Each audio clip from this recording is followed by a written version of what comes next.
Assalamualaikum warahmatullahi wabarakatuh. Hamdan wa syukran lillah, salatan wa salaman ala rasulillah, amma ba'd. Dewan juri yang terhormat, panitia-panitia lomba yang bersemangat dan butuh penyemangat, hadirin yang tentunya mengharap rahmat, amin Allahumma amin. Main lato-lato dimarahin mama biar ingat ibadah. Kenalin, saya Siti Nurhalisa, cewek manisnya UM nih yang mirip mau di Ayunda. Shallu ala Nabi Muhammad.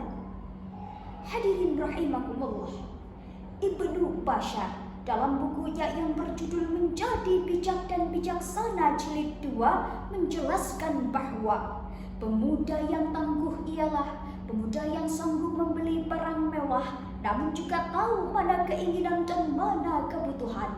Pemuda yang mampu berbicara formal jika bertemu orang berpendidikan, namun juga mampu berbicara santai dengan orang jalanan.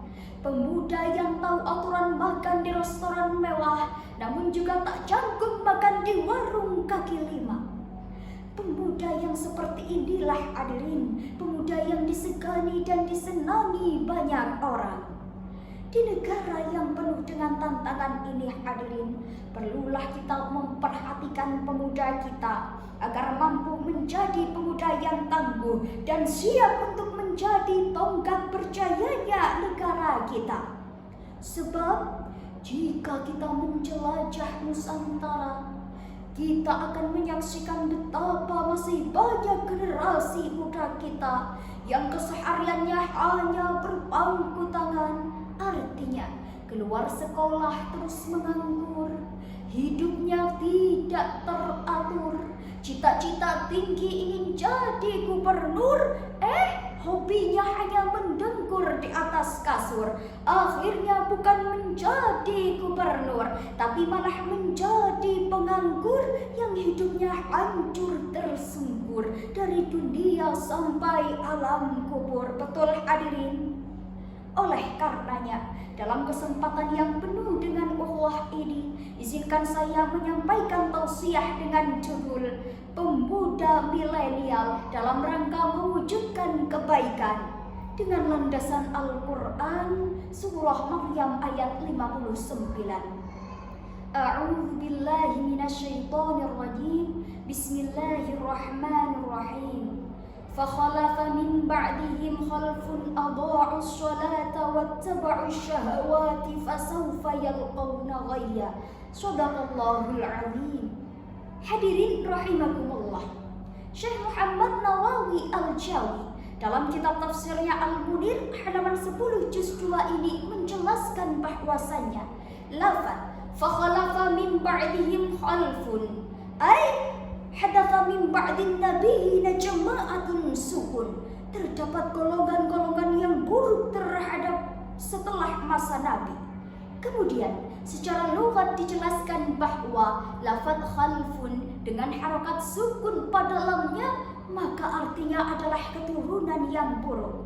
Namun hadirin, jika menggunakan lafaz khalafun dengan harokat fathah pada lamnya maka artinya adalah keturunan yang baik.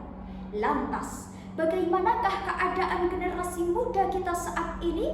Sebagai jawabannya, mari kita mengucap syukur alhamdulillah, karena tak sedikit dari pemuda kita yang mampu membanggakan Indonesia di kancah mancanegara.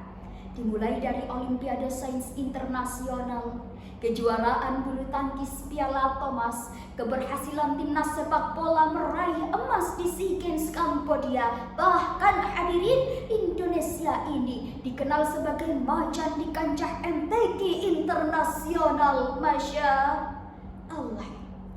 Namun sangat disayangkan hadirin, di zaman yang kita kenal dengan zaman milenial ini, tak sedikit pemuda yang hobinya hanya tiktokan daripada baca Al-Quran. Lebih senang jika pandai bergoyang daripada taat bersembahyang. Bahkan hadirin, lebih senang jika berpakaian rok mini, berbaju you can see ala artis-artis masa kini dibandingkan berpakaian syar'i dan islami. Lantas, jika saat ini masih banyak anak perawan yang hamil duluan, sudah 3 bulan tidak ketahuan, tak tahu kepada siapa meminta pertanggungjawaban, karena tak tahu benih siapa yang bersembayang dalam kandungan. Akhirnya melamun dalam kesendirian, datang rayuan dan bisikan setan, hingga ia berlari ke jembatan, nyemplung ke dasar lautan dan tewas dalam keadaan mengenaskan. Lantas hadirin, bagaimana jadinya bangsa kita jika pemudanya saja tidak menebar kebaikan? Sebagai solusinya hadirin, saya akan menyampaikan sebuah pesan. Wahai generasi muda Indonesia, mari kita perkaya diri dengan ilmu pengetahuan, kita isi jiwa dengan takwa dan keimanan, dan kita hiasi akhlak kita dengan indah laksana berlian. Sebab jika demikian, saya yakin akan terbentuk pribadi soleh-solehah, keluarga yang sakinah, masyarakat yang marhamah, dan baldah yang thayyibah. Insya Allah Indonesia berkah. Sepakat? Hanya inilah yang dapat saya sampaikan. Semoga bermanfaat. Wassalamualaikum warahmatullahi wabarakatuh.